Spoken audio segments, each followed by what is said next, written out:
સૌરાષ્ટ્ર ઝોનની ફી નિયમન સમિતિએ 900 જેટલી શાળાઓ માટે ફી જાહેર કરવામાં આવી, જેમાં 45 જેટલી ખાનગી શાળાઓની ફીમાં વાર્ષિક 5000 સુધીનો ઘટાડો કરતા શાળા સંચાલકોમાં રોષ જોવા મળ્યો।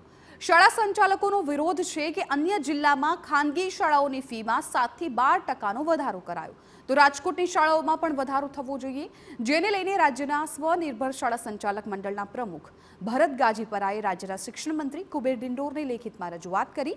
ભરત ગાજીપરાએ રજૂઆત કરી ફી નિયમનો નિયંત્રણ ન કરો તેવો ઉલ્લેખ કર્યો।